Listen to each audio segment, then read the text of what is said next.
Kita jumpa kembali dalam pokok bahasan suhu dan kalor.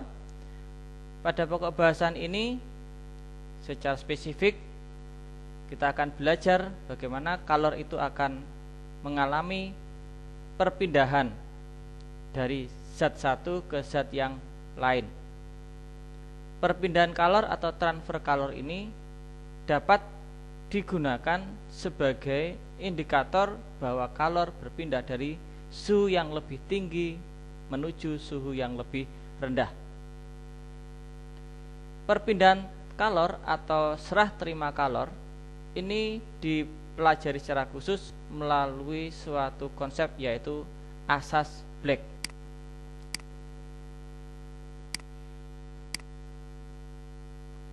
Nah, bagaimana gejala dari asas Black itu? Gejala asas Black biasanya kita lihat dalam keseharian, yaitu misalnya Anda membuat suatu teh, teh yang panas seperti itu, kemudian kita ingin mendinginkannya, maka biasanya es itu kemudian kita tambahkan dengan es, Jadi teh panasnya ini kita tambahkan dengan es. Maka setelah nanti kita tambahkan, kita akan mendapatkan minuman atau teh yang suhunya lebih rendah, suhunya lebih rendah atau lebih dingin. Karena apa? Karena kalor yang berada pada teh yang panas itu diberikan kepada es kalornya, sehingga sebagian es ini akan berubah wujud. Maka kalor pada teh panas akan turun, artinya teh panas ini suhunya akan semakin rendah, sedangkan esnya ini akan semakin berkurang. Maka terjadilah suatu keadaan kesetimbangan suhu, yang mana nilai suhunya ini pastilah berada pada kisaran lebih tinggi dari suhunya es atau lebih rendah dari suhunya teh panas ini. Dalam hal-hal yang lain, kita bisa menentukan juga bahwa perubahan wujud yang dimiliki es bisa jadi suhunya pun masih sama dengan suhunya es itu. Nah, bagaimana itu bisa terjadi? Kita akan mempelajarinya lebih lanjut.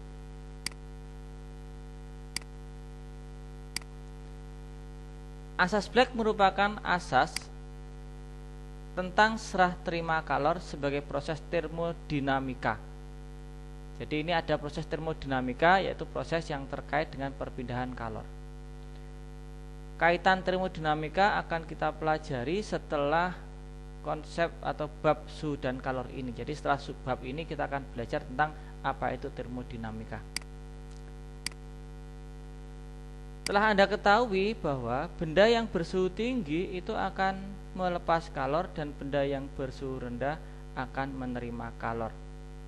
Artinya bahwa benda yang bersuhu tinggi kecenderungannya dia akan melepaskan kalor, sedangkan untuk benda yang bersuhu rendah kecenderungannya dia akan menerima kalor. Nilai dari ukuran besar dan kecilnya kalor itu oleh benda akan digunakan untuk perubahan suhu. Jadi bisa jadi kalau bendanya melepas kalor ya suhunya turun, kalau bendanya menerima kalor suhunya akan naik. Atau bisa juga terjadi perubahan wujud. Perubahan wujud, ingat ada 6 peristiwa perubahan wujud dari zat padat, zat cair, dan zat gas, yang mana sudah juga Anda pelajari pada pokok bahasan sebelumnya. Jadi kalor itu misalnya pada es itu kalau menerima kalor akan berubah jadi air, atau ketika air itu melepas kalor maka dia bisa berubah wujud menjadi es. Jadi perubahan wujud pun juga melibatkan tentang pelepasan atau penerimaan besar kalor. Secara khusus Black menyatakan bahwa interaksi antar dua zat atau dua benda yang berbeda suhu maka akan terjadi peristiwa serah terima kalor. Artinya besarnya kalor yang dilepas itu akan sama dengan besar kalor yang diterima. Jadi nilai kalor yang dilepas satu benda akan sama dengan jumlah kalor yang diterima oleh benda yang lain. Hingga peristiwa ini akan berhenti. Jadi serah terima itu akan berhenti ketika terjadi kesetimbangan suhu. Jadi ketika suhu kedua benda itu sama, maka peristiwa serah terima kalor akan terhenti. Karena kalor itu berpindah kalau ada perbedaan suhu. Nah, bagaimana penerapan asas Black dalam kehidupan sehari-hari? Penerapan asas Black ini secara khusus itu dapat digunakan untuk menentukan besar suhu kesetimbangan, yaitu peristiwa yang mana serah terima kalor sudah tidak berjalan lagi karena suhu kedua benda sudah sama. Misalnya yang terjadi paling gampang tentang es teh tadi, paling gampang ya. Di teh yang panas kemudian kita tambahkan dengan es, maka bisa jadi secara keseluruhan esnya itu akan melebur menjadi air semua. Yang pasti suhunya teh ini akan lebih rendah dibandingkan suhunya dari teh panas itu. Maka ini biasanya kita menyebutnya sebagai teh dingin, karena sudah tidak ada esnya sama sekali. Tapi bisa jadi campuran itu menjadi begini. Nah, ada teh panas dikasih dengan es, ditunggu beberapa saat, tetapi masih ada es yang tersisa. Jadi di sini yang terjadi adalah campuran antara es dengan air atau teh tadi. Masih ada sebagian esnya. Maka kita menyebut sebagai adalah ini. Nah, ini campuran dari es tehnya, karena ada esnya dan ada tehnya. Sedangkan kalau yang awal tadi itu hanya ada teh saja, teh dingin, karena seluruh esnya sudah melebur menjadi zat cair sehingga tidak tersisa es sedikit pun di sini. Nah, bagaimana dua hal dapat terjadi? Nah, sekarang kita akan bahas itu menjadi contoh-contoh soal berikut.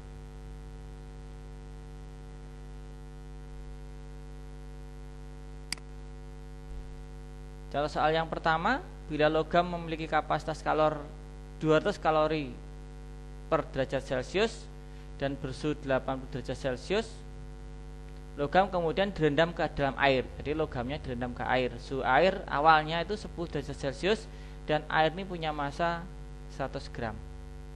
Nah, berapa suhu akhir campurannya itu? Jadi logam yang panas ini akan direndam ke dalam air. Maka nanti antara logam dan air itu pasti akan terjadi serah terima kalor. Nah, siapa yang melepas kalor dan siapa yang menerima kalor?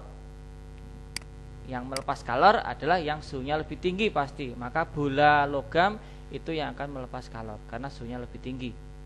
Sedangkan yang suhunya lebih rendah akan menyerap atau akan menerima kalor.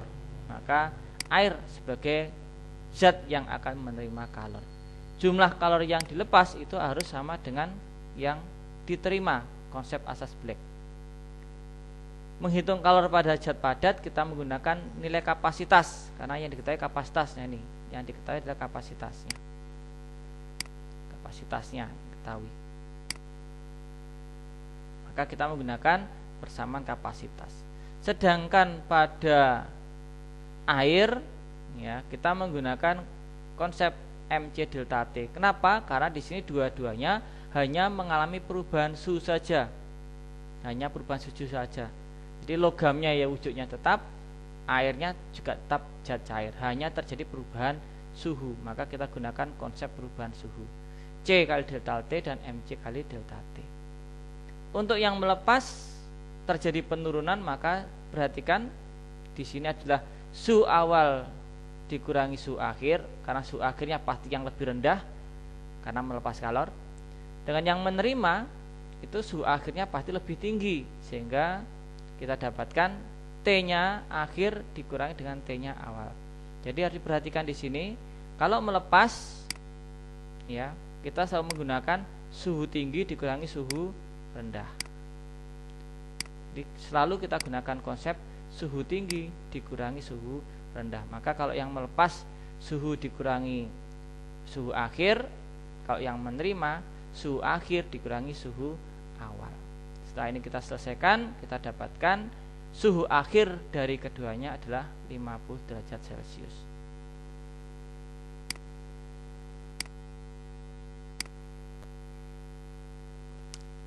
Soal yang kedua.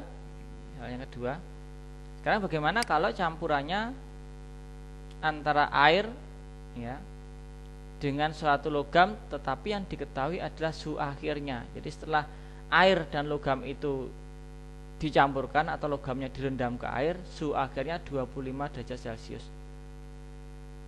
Berapakah kalori yang diterima oleh logam? Nah, karena logamnya suhunya 20 derajat Celcius, sekarang menjadi 25. Artinya logam itu terjadi peningkatan suhu. Nah, dari 20 menjadi 25. Artinya adalah logam menerima kalor. Berapa yang diterima oleh logam itu?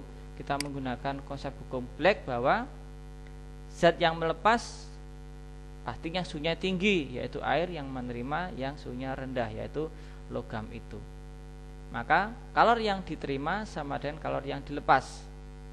Kalor yang melepas adalah air, maka kita gunakan persamaan kalor pada air, Mc kali delta T. Massa airnya 400, C-nya 1, suhu akhir dikurangi menjadi suhu awal. Dengan suhu awalnya 75 dan suhu akhirnya adalah 25. Masanya 400, maka 400 kalikan C air 1, 75 min 25 adalah 50. 50 dikalikan dengan 400 adalah 20.000 kalori. Jadi jumlah kalori yang diterima oleh logam adalah 20.000 kalori. Dengan menggunakan data itulah kita bisa menghitung kapasitas kalorinya. Dengan bahwa kalori yang diterima logam adalah C kalikan delta T, hubungannya adalah kapasitas dengan suhunya. Kemudian suhunya ya kan berubah dari nilai 25 dan 20. Jadi suhunya adalah 25 dikurangi dengan 20 adalah mendapatkan 5. Maka nilai dari kalori yang tadi 20.000 sekarang dibagi dengan nilai perubahan suhu pada kalor logamnya mendapatkan nilai 4.000.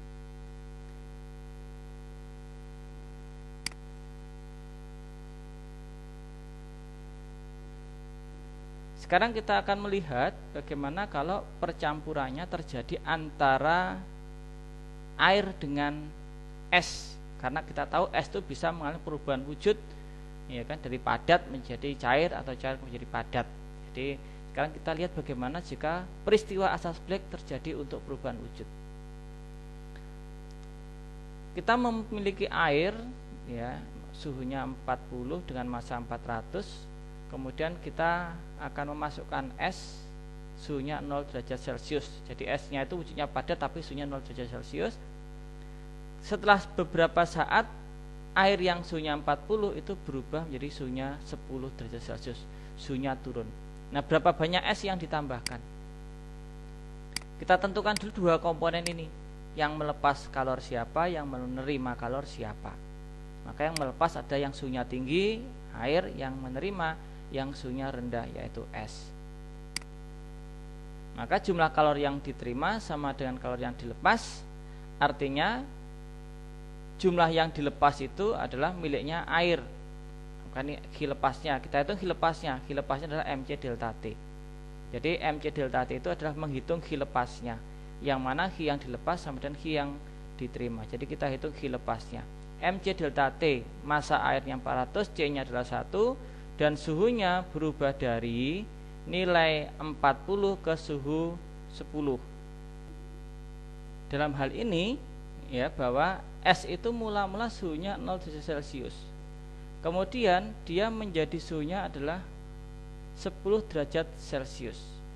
Artinya es mengalami dua tahapan perubahan, yaitu esnya mengalami perubahan wujud M kalikan L. Kemudian setelah itu dia akan mengalami perubahan suhu Mc delta T. Maka kalori yang diterima itu digunakan oleh S-nya sebesar 12.000 itu adalah untuk perubahan wujud ada 80 kalikan M. Ya, ini 80 kalikan M. Karena L-nya adalah 80, kemudian Mc delta T karena perubahan suhunya adalah 10, maka 10 kalikan M.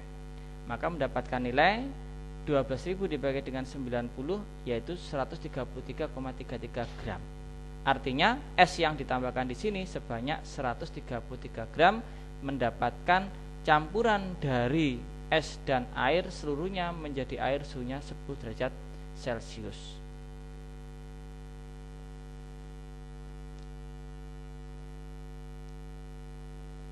Berikutnya bagaimana ketika campuran itu adalah terjadi peristiwa seperti ini ditambahkan, ya. Anda tetap harus bisa menentukan siapakah zat yang melepas dan siapakah yang menerima.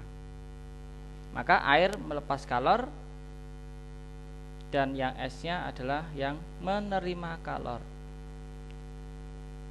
Kita perlu juga menggambarkan bagaimana situasi dari perubahan wujud dan suhunya. Jadi pada awalnya campuran itu memiliki peristiwa suhu airnya akan turun dan suhu esnya akan naik. Jadi yang melepas, nah ini yang melepas, air mula-mula ada di sini suhunya 90, kemudian esnya ada di posisi suhunya 0 derajat Celcius. Suhu kesetimbangannya ada di 20, di warna merah ini saya anggap suhunya 20 derajat Celcius.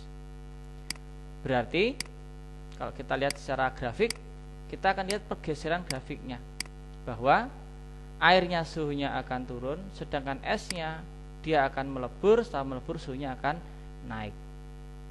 Peristiwa asas Black-nya kalor untuk turun sama dengan untuk kalor perleburan dan suhunya naik. Kalor yang diterima sama dengan kalor yang dilepas. Yang menerima adalah esnya, yang melepas adalah airnya. Maka kita perlu menghitung kalor yang diterima. Kalau yang diterima terjadi dua keadaan, yaitu peleburan dan suhunya naik. Maka S menggunakan M kalikan L tambah dengan MC delta T-nya. Sedangkan airnya cukup menggunakan peristiwa di sini, ya, MC delta T yang terjadi. Maka dapatkan hasil. Nah, ini ada dua keadaan, M kalikan L dan MC air delta T. Yang pendek ini loh, yang MC delta T-nya.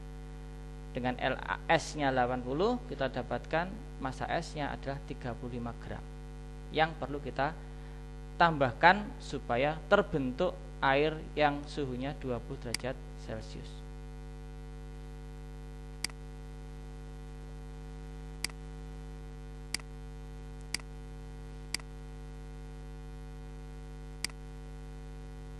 Pada konsep yang awal kita menentukan massa S-nya. Sekarang kita akan lihat kalau sudah tersedia S, berapa suhu akhirnya. Peristiwanya adalah tetap menggunakan konsep dari asas Black-nya. Tapi sekarang kita lihat apa yang akan terjadi dengan suhunya. Airnya mula-mula punya suhu 30 derajat Celcius, sedangkan esnya punya suhu 0 derajat Celcius. Kalau kemudian ini dicampur air dan es itu, maka peluang kondisinya bisa suhunya itu ada di atas 0, bisa suhunya di sini, ya, atau mungkin suhunya pas di 0 derajat Celcius, dan kemungkinan yang ketiga suhunya berada pada garis 0 derajat Celcius, tetapi belum semua es berangkat atau melebur menjadi air. Maka kita perlu membuat pembanding dulu dari tiga keadaan ini, karena ada tiga peluang yang akan terjadi. Maka supaya lebih mudah untuk memahaminya, kita gunakan titik pembandingnya berada pada posisi suhu 0 derajat dalam wujud air. Maka kita nanti akan melihat bagaimana kita membandingkan kalor yang dari es sampai ke peleburan dan bagaimana kalor dari air sampai suhunya 0 derajat Celcius.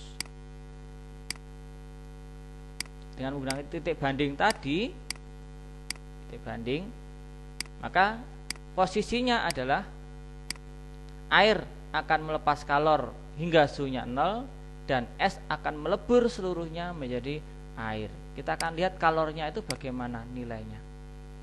Untuk peleburan didapatkan nilai kalornya adalah G adalah M kalikan L. Masanya 10, kalor leburnya 80, maka 800 kalori. Jadi dari es menjadi air itu butuh nilai 800 kalori. Sedangkan untuk merubah air yang suhunya 50 menjadi suhunya 0, perlu dilepaskan kalor sebanyak 1500. Jadi kalau airnya ini ingin suhunya 0 derajat Celcius, maka 30 gram itu harus melepaskan sebanyak 1500. Artinya kalori yang diterima dibandingkan kalori yang dilepas hingga pada suhu 0 derajat Celcius air itu, jumlah diterimanya lebih besar dibandingkan dengan jumlah dari Ki lepasnya. Jadi kalau yang di bagian atas ini yang melepas itu lebih besar dibandingkan yang di bagian bawah, berarti ada sisa kalor. Oleh sebab itu, karena ada sisa kalor, Ki lepasnya lebih besar dari Ki yang diterima, seluruh es yang warna biru ini akan melebur. Setelah melebur, suhunya akan naik. Ya, jadi peristiwa melebur kemudian suhunya naik itu jika peristiwa yang terjadi kalor yang dilepas lebih besar dibandingkan jumlah kalor yang diterima. Oleh sebab itu, karena suhunya naik, maka esnya akan mengalami dua peristiwa, peleburan dan suhunya naik. Sedangkan untuk airnya hanya terjadi penurunan suhu pada posisi tertentu. Jadi dalam hal ini nilai dari esnya menjadi 800 dikalikan hasil kalinya tadi 800 ini. Kemudian untuk kenaikannya adalah dari massa 10 gram es yang sudah berubah jadi air di sini. Jadi yang 10 gram es ini sudah seluruhnya berubah jadi air, suhunya harus naik. Jadi suhunya T. Sedangkan untuk airnya yang suhunya 50, dia harus turun hingga pada suhunya T juga. Maka nanti antara es dan airnya akan bertemu pada suhu nilai T-nya. Sehingga mendapatkan hasil 800, ini 1500 dikurangi ya, sebenarnya 800, 700 dan 10T ini min 30T, maka 40T mendapatkan 17,5 derajat Celcius.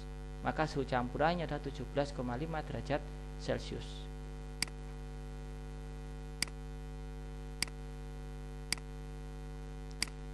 Bagaimana kalau sekarang kasus yang berikutnya, jumlah esnya itu sangat banyak dibandingkan dengan jumlah airnya? Apa yang terjadi? Dengan menggunakan acuan, karena di sini akan terjadi perubahan wujud dan perubahan suhu, maka kita perlu menggambar diagram perjalanan kalornya. Ya, jadi peluangnya adalah karena airnya punya suhu tertentu, esnya wujudnya padat, maka peluangnya es ini akan mengalami perubahan wujud, sehingga kita perlu menggambarkan diagramnya. Kita tentukan titik pembandingnya di 0 derajat Celcius pada kondisi wujud air. Kita gunakan pembandingnya di sini. Maka dengan menghitung pembandingnya itu kita perlu menentukan berapakah kalori yang dilepas dan berapakah kalori yang diterima untuk mencapai kondisi di suhu 0 derajat Celcius. Dengan massa es 35 gram dan massa airnya 20 gram, suhunya 80 derajat Celcius. Jumlah kalori yang diterima oleh esnya nanti untuk melebur itu memerlukan nilai 35 dikalikan 80 atau sekitar 2800 kalori. Sedangkan untuk airnya sampai suhu 0 derajat Celcius itu diperlukan nilainya adalah 20 gram, 20 suhunya dari 80 menjadi 0, 80 perlu 1600 yang dia lepaskan. Ternyata nilai yang dilepas dengan nilai yang diperlukan lebih banyak yang diperlukan. Dampaknya bahwa nilai Ki terimanya lebih besar dari Ki lepasnya, sehingga tidak semua es itu bisa melebur. Kenapa? Karena yang disediakan hanya 1600. Untuk melebur semuanya perlu 2800. Berarti hanya sebagian es saja yang melebur. Nah, berapa yang dapat dileburnya dengan menggunakan 1600 kalori itu? Kita menghitung bahwa dengan kalor sebanyak 1600, jumlah yang dapat dilebur hanya sebanyak 20 gram. Ya, jadi kita hitung, kita gunakan persamaan peleburan bahwa dengan kalor 1600 ini berapa banyak es yang dapat dilebur? Hanya dapat dilebur 20 gram. Padahal tadi ada 35 gram. Artinya ada sisa es sebanyak 15 gram ketika campuran ini terjadi. Maka keadaan itu ya, ditunjukkan oleh peristiwa ini. Nah, jadi setelah dicampurkan ada sisa esnya. Karena di sini ada sisa es dan air, maka kita bisa memastikan bahwa suhunya pasti 0 derajat Celcius, air dan es. Jadi kalau sudah Anda membuat minuman, ini ada campuran air dan esnya, Anda tunggu beberapa saat itu posisinya tetap seperti ini Anda tambahkan es sebanyak berapapun, dia tidak akan menjadi lebih dingin. Tidak akan lebih dingin. Tetap suhunya selalu 0 derajat Celcius. Karena campuran air dan es itu kalau dia muncul bersama-sama atau tampil bersama-sama seperti ini, suhunya sudah suhu setimbang, yaitu suhu 0 derajat Celcius. Jadi inilah bagaimana asas Black menjelaskan terkait serah terima suatu kalor. Sampai di sini untuk pembahasan kita tentang suhu dan kalor, dan bagian ini sebagai bagian penutup. Sampai jumpa pada pokok bahasan selanjutnya.